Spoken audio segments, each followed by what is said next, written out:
Now, last of all, my dears, let's talk Saturn. So Saturn gets a little bit of a bad rap in astrology, and he really should not.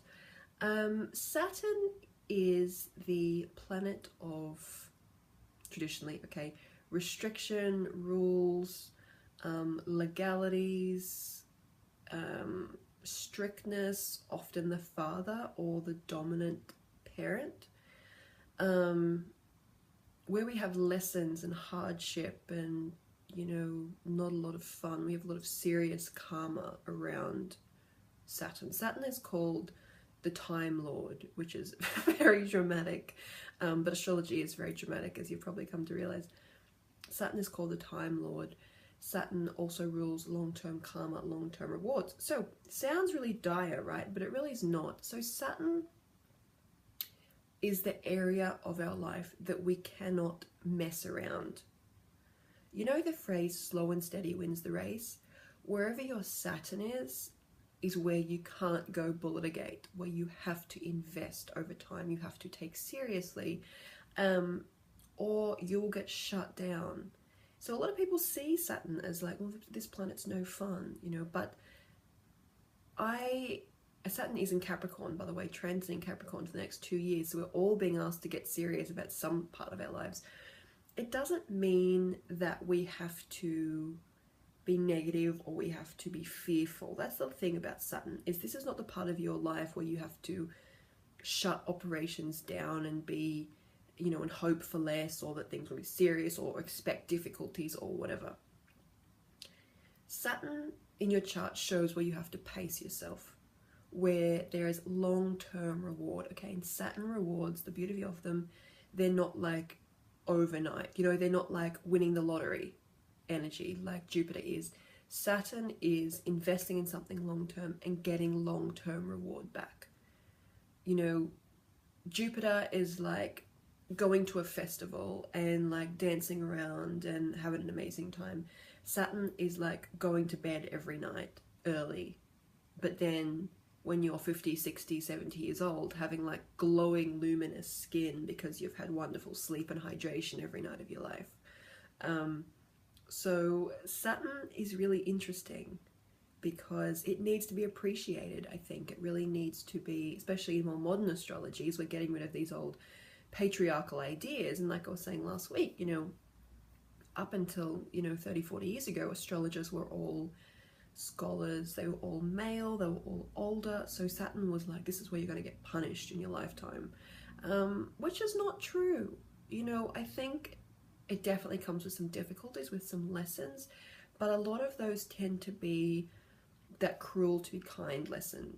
It's like, right, go back and do this a different way. Go back and do it again with meaning. Go back and do it with integrity. So if you approach the house in which your Saturn lives in your natal chart with integrity and focus and even slowness, you'll have a much easier time of it. You'll have deep understanding. You will become a master of it. And that's what Saturn is about. It's about mastering some aspect of your life in some way. So what else does Saturn talk about? Saturn talks about, so rules, restrictions, all those kinds of things. Having to play the game, having to listen to what has come before you. But it can also, especially in our younger years, Saturn can be quite a hard influence because it can be things that seem to be unfair. So if Jupiter is luck and where things are easy, Saturn is where things are not naturally easy, where we have to struggle. So for example, a lot of people I know that have Saturn in the third house of communication, as children, they struggled in school. They had issues with their siblings. They might have had a sick brother or sister who got a lot of the attention. They might have had dyslexia that went unnoticed. They might have had, you know, behavioral issues, that type of thing. Because the lesson is, as they get older, to not accept that, okay, I'm never going to achieve my dreams because I can't read and write very well, or I can't communicate very well.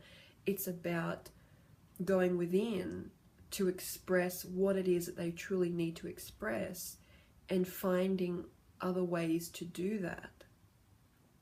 So it's a long-term lesson. And a lot of people with Saturn in the third house tend to be very, very good counselors, very, very good teachers, very good occupational therapists, because they know what it's like to feel like you can't say what you need to say, or you can't understand things as easily as other people. So that's an example of Saturn in the third house. What are some other ones? Saturn in the fifth house is interesting, because obviously the fifth house is like children, it's creativity, it's romance, it's blah blah blah. So a lot of people with Saturn in the fifth house are like, oh my god, this is no fun. You know, I'm no good at singing, dancing, art. I'm no good at whatever thing. I might struggle to have children. And so the lesson for people with Saturn in the fifth house is it's about finding alternatives that work.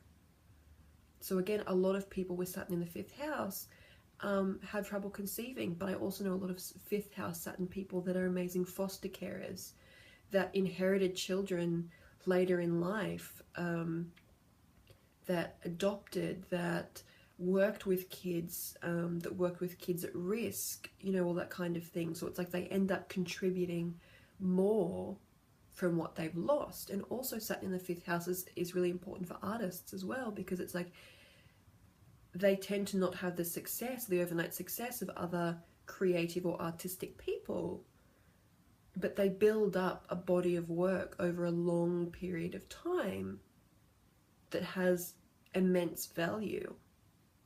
So Saturn is where there's initial struggle, but if you don't run from it, if you go towards it with courage and integrity, you will have long-term rewards, really, really long-term rewards.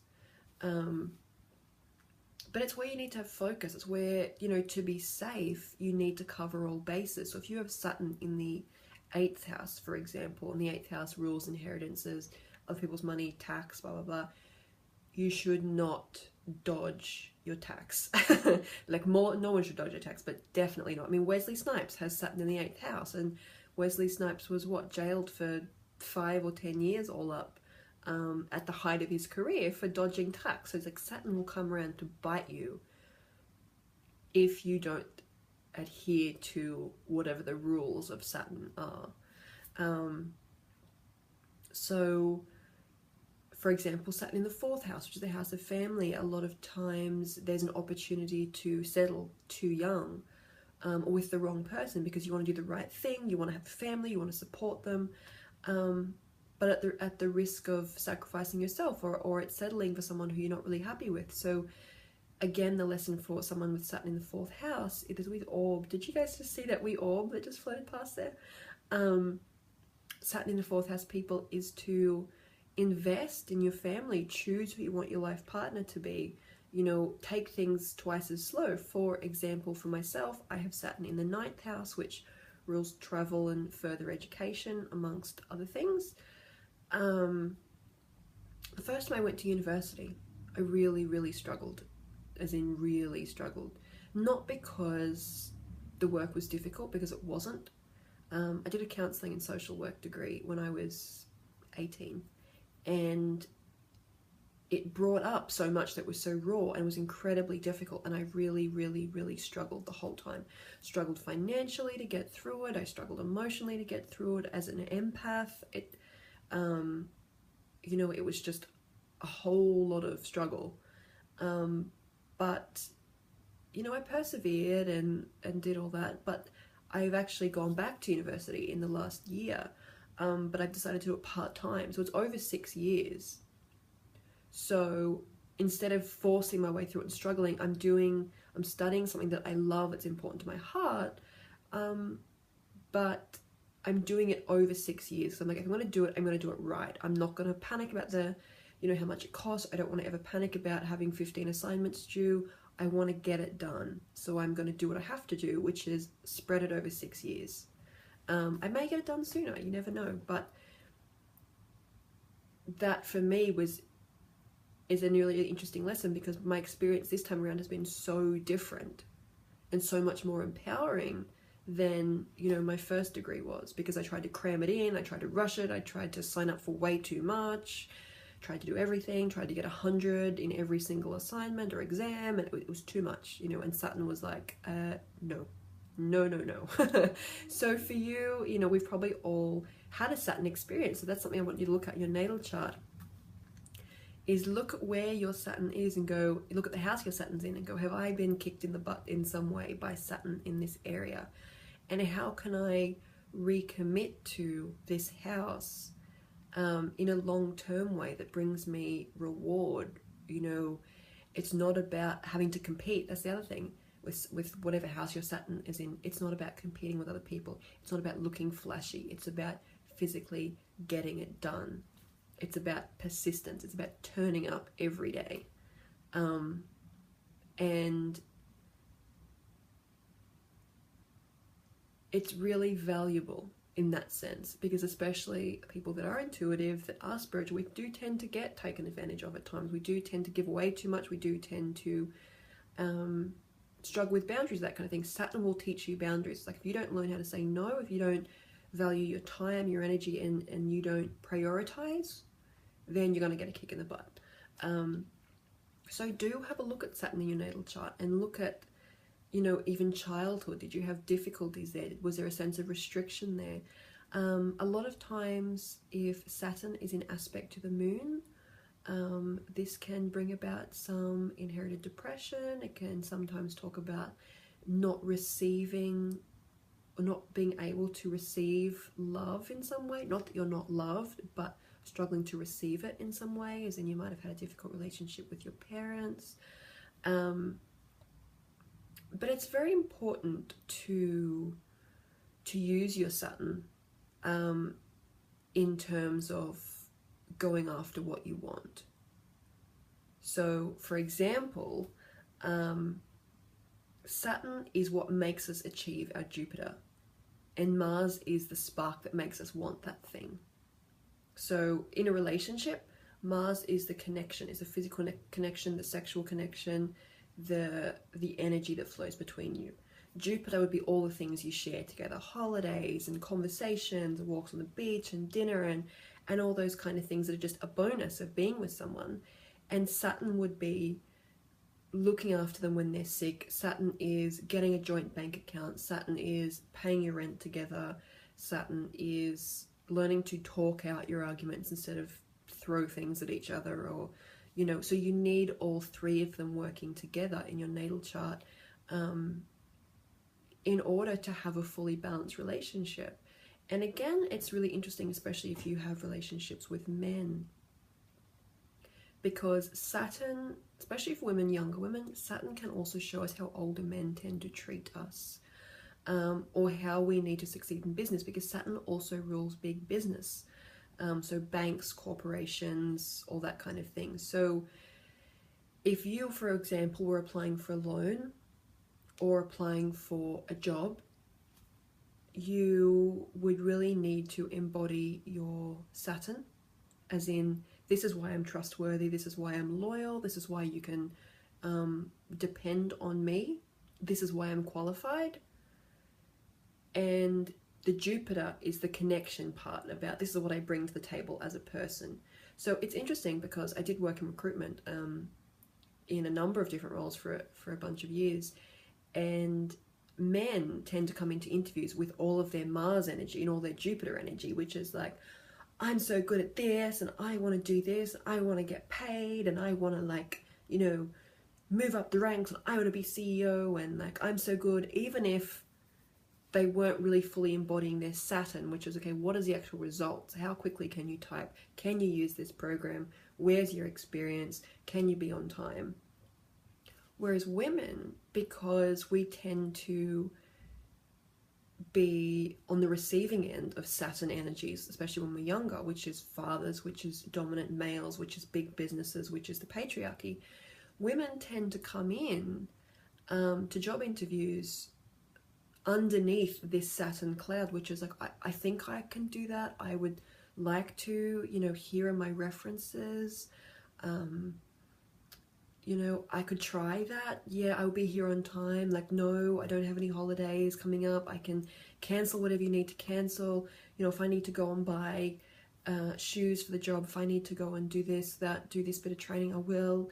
You know, women tend to be more impacted by Saturn in our say under 35 years, because it's the patriarchy, it represents the patriarchy.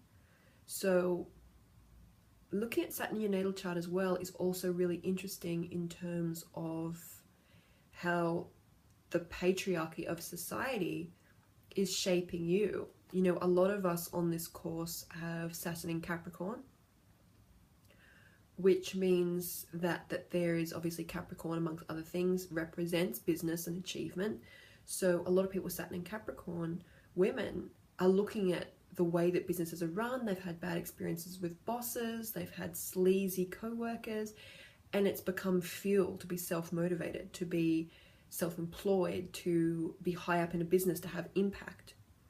A lot of people with Saturn in Libra were burnt in early years by relationships. You know, parents might have had a tough divorce, you might have had a really difficult partner early on, and so, you know, that impact of the patriarchy in seeing other people stuck in relationships or trapped in relationships or suffering pain through love or through connection, those people tend to grow to be really careful at who they invest their time in.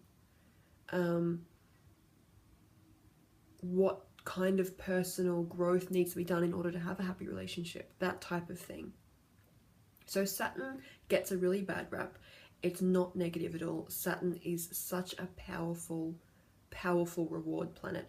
And between the ages of 29 and 31, at some stage in that time, we have what's called a Saturn return, which is where Saturn returns to the place in your natal chart that it was when you were born. And obviously, Saturn takes quite a while to orbit. It takes 2 years in each sign. So around 29, 30, sometimes 31, depending on where it is in your chart, there will be a reckoning in some way in the area that your Saturn is in. So if you're coming up to your Saturn return, there's a sense that you've got to get serious about something. And it doesn't mean that you have to shut it down, that you have to be restrictive or that you have to do less or whatever.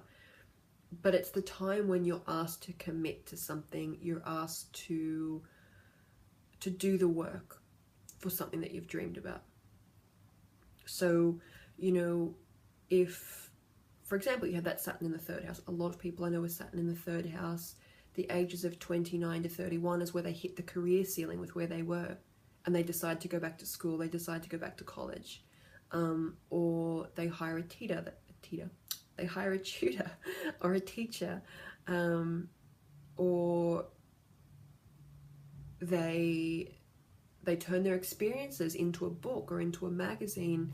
You know, Saturn in the sixth house might be someone who's been working their way up all these years. So Saturn in the sixth is where they buy their own business, or they invest in their own business, or they really decide to take their health seriously, go vegetarian, go vegan, go keto, you know, and take up a new way of living. So it's like not a flash in the pan thing. It's like you get a period of time between the ages of 29 and 31 to get something for yourself, to invest in something for yourself over this time that will reward you for the next 29 years of your Saturn cycle. Which is why, by the way, a lot of people who get married young tend to split when they are either 29, 30, or when they are around kind of late 50s, because this is the second Saturn return. So, you know, everyone's seen those people that have been together for 30 years, you know, since their early 20s, and they for some reason split up when they're 59, and you think, oh my God, you know, you've been together for so long.